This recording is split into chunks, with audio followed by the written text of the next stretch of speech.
Whoa, what was that? Really? Alright guys, Nathan Cox here. I'm going to show you guys, or at least tell you guys, how I built my flooring creeper. At least that's what I call that board that I just roll across on. Now that is great if you're going to do anything working with flooring and baseboards or anything else where you have to be down on your hands and knees. It is going to be a lifesaver for your knees and back. Alright?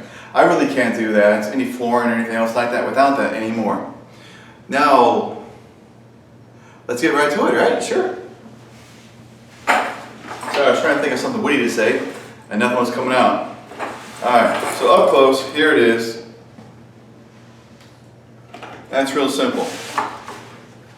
There is a much nicer design one that you can go out there and buy. If you go up to like flooring stores, they'll sell them. I think the brand is called Rack Attack or something like that. It runs about $260, you know, for the full one that has the chest pad and everything like that. And that's a bit pricey unless you're doing flooring, you know, as a full-time job. For the rest of us, for your hardcore do-it-yourselfers or even your professionals like myself who are doing different remodels and you're doing different things all the time, you're just not going to really invest that kind of money on that, you know, for something you might use once a month at most. So I built this actually mostly out of scrap, but let me tell you what it took to make it so I can help you guys make one of your own and you can save your back and knees on your next project. Alright, first of all you can see plywood on top. Now I guess you could use an OSB or a chipboard, but you're going to be laying on this, so I think you really should stick and put out a couple extra bucks for plywood, assuming you don't have a good piece of plywood scrap laying around already. This is a higher grade plywood, not the exterior grade, you know, the stuff's all warpy and chipped, and some of your cheaper plywoods really suck, and you might as well be using the OSB board instead. But this is under 2 inches, or I'm sorry, 2 inches. This is under 2 foot by 4 foot, so if you want to go buy one of their smaller pre-cut boards that are 2 foot by 4 foot and save some money, you can do that. Because what I've got is I'm about 16 inches wide here, and for the length, I'm 33 inches on this one here. They might say, well, where'd you get those numbers? The 16 sounds fine, right? Because, you know, you put wall studs, 16 on center, that's kind of a common number on a tape measure. Where did the 33 come from? Well, actually, both of them came from my body. You know, I wanted to measure kind of this way, the 16 works really good. And then I wanted to measure from my chest here down to right about there, just about 4 inches above the knee, give or take. And that measured 33 inches on myself. So you can kind of customize that a little bit for your body, but that's what worked good on me. And that measurement does work. I've made a few other adjustments to this over the time because I've had this for a couple years, so I know what works and what doesn't. Of course, you want to take the time, and I like to 45 the angles here so you don't have a sharp corner. Give yourself a proper height off the floor so that you're not laying right on the floor like an automotive creeper. That's what makes this one different. Are these right here, okay? That's 6 inches I used for those 2x4s right there to stretch myself out, so I've actually got enough room with my arms out in front of me. Now the casters are also very important. So you need to find a non-marking caster that's going to support your weight. And you're going to have to go over what they say because a lot of casters really don't properly support the weight that they say they do. Now I went to like Lowe's and Home Depot and actually their caster selection sucks. Let's be honest, it's just pathetic. They sell a lot of other cool things. I mean, I'm not knocking those stores, but when it comes to casters, they just don't have it. Maybe you have a local hardware store. I actually found these at the Harbor Freight store. I'm not a big Harbor Freight fan.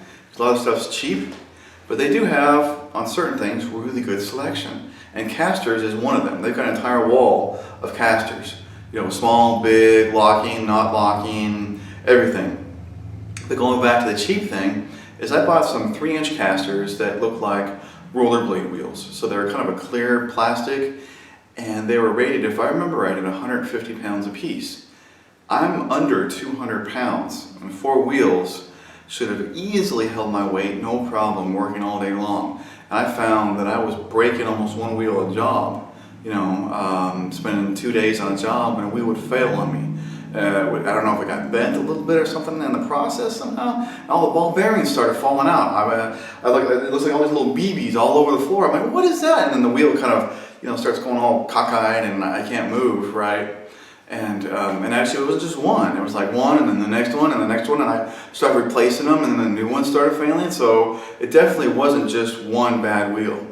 All right. I ended up getting some other ones, but they were a marking wheel. They were better because they were heavy duty, but I was like, no, this ain't gonna work. I need something that's non-marking. All right. These ones here I got at Harbor Freight, and they are a non-marking wheel. You can see they're kind of a blue, hard rubber here. What they are, they're listed as a 250-pound, 3.5-inch medium-duty swivel caster. Their item number at Harbor Freight, right here still on the tag, is 61650. That's 61650, okay? I found that these actually work really good. They don't mark, and they've held the weight. Literally, one of these casters could have easily carried me according to their weight range, but they're really not built that well. So with all 4 casters, it works well. The other trick with the casters, okay, you can see the front here. You can see that it's not here at the end, and then you can see the back. They're all the way towards the end. All right. So on the legs here, why did I do this? This is 3 inches right here. I offset from the front of the legs to where the casters are actually positioned. The reason for that is when you're laying down on it and actually using it, how I designed it. Okay, so you're down here, say you're laying some tile, right? You're laying some tile, and then now you need to move forward a little bit and reach up here. That way you can roll forward further without hitting what you just laid on. Because obviously you can't, roll over fresh laid tile. So that gives you a little bit more stretch room where your little creeper can still get up to it. And every inch helps sometimes when you're doing that.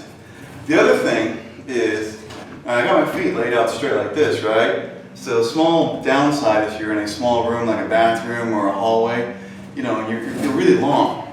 So that is a little clumsy. And also you can kind of hurt your knees a little bit if you leave your legs stretched completely out like this for a long period of time. They kind of overextend, I guess, or whatever you call it, hyperextend. So if you keep your legs bent up like this, not only is it easier to turn without hitting walls, but it keeps your knees from, stretching out too far, being stuck out like that for long periods of time. Let's see here. This was kind of a more in-depth video than I do on a lot of things. This has helped me immensely. It's a very, very inexpensive thing you can put together. So when you're doing flooring or working on baseboards or anything else, you're just not destroying your knees and backs. It has helped that immensely. And I really can't do my floors without this anymore. So please take time. If this video helps you, or if you know someone it can help, please share it. All right? A lot of people out there could really use this because they're destroying their knees and back, and those little bitty foam pads just aren't cutting it anymore for the knees. And your back, that's a whole nother story. While you're at it, please subscribe to my channel and check out my website, greatwhiteninja.com. So I got lots of other videos out there for lots of different things. Thanks again.